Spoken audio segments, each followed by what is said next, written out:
pack rat. I married a pack rat. We created pack ratlets. There's stuff everywhere. In the meantime, she called my parents and asked if they had seen me. She said, I don't know what he was thinking. And my mom, in the very first conversation with the woman that would become my wife, my mom says to her, well, I'll tell you exactly what he was thinking. He wasn't. We're the shortest team in the league. My kids are like, Coach, what are we going to do? I said, no, don't worry. We got two things going in our favor. Number one, I'm your coach. The returning players all began to cry.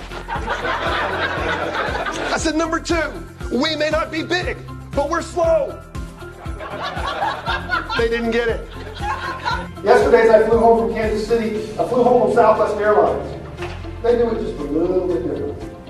The flight attendant, when we landed, announced, not we'd like to welcome you to Nashville, but she said, if you're happy and we landed, clap your hands. 160 people start singing along with her. If you're happy that we landed, 100 days are celebrated. Here we go. Sing.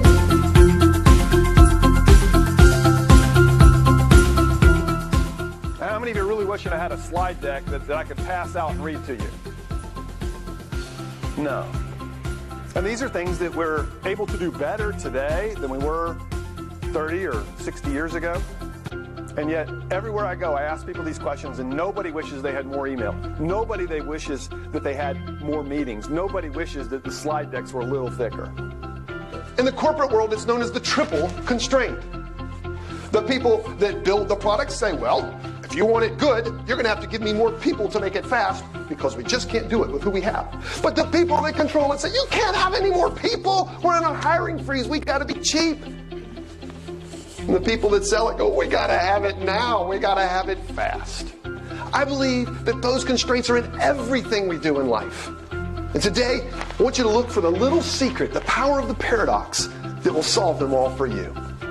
The problem with email, the problem with meetings, the problem with PowerPoint is culture.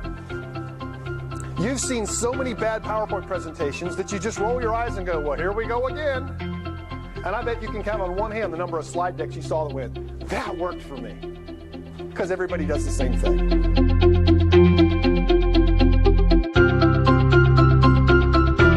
But I would offer to you that you're in the delivery business. It may be delivering a product, a physical, something you can touch. It may be delivering an idea. It may be just delivering a concept or trying to pitch to somebody to get them to believe in what you have. But at a minimum, you're delivering the things, the intellectual property that you own. You're going to be delivering concepts and reports and papers and projects in this class. And I would tell you that the goal of your classwork here at the MBA school, as well as what you do out in the business world, should be exactly what FedEx's is. I want to make sure that the right product gets to the right people or persons at the right time and in the right manner. Let's strive for the highest standards in our communication, because communication matters. What you say, how you say it, when you say it, who you say it to, all of that matters. And it begins the moment that you engage a person, whether it's by email, a phone call, face-to-face meeting, or standing on the stage presenting in front of cameras and bright lights. It matters. By the way, every executive I've ever worked with, and I'm telling them what's wrong with their speaking skills, they all say the same thing. Thank you for telling me the truth, because everybody else tells me I did a great job. They don't have anybody that has the courage to get over the hump, and the people that are too intimidated by high tension to tell them the truth.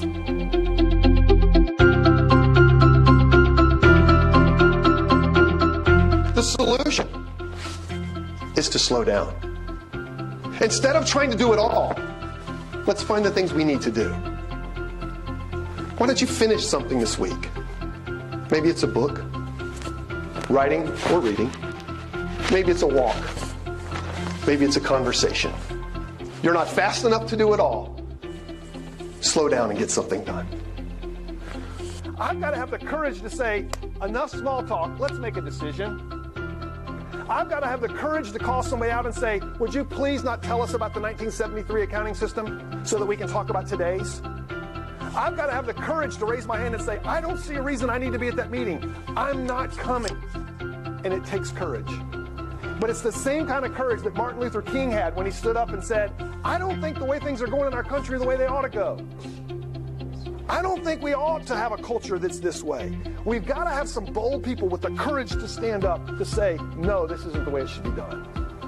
As I stand in front of you, I'm biased admittedly, but I want to remind us that to the world out there who thinks that aviation is magic, and that there's some force mystical that makes metal fly, aviation is more than grants, concrete, power outages, and weather delays. Aviation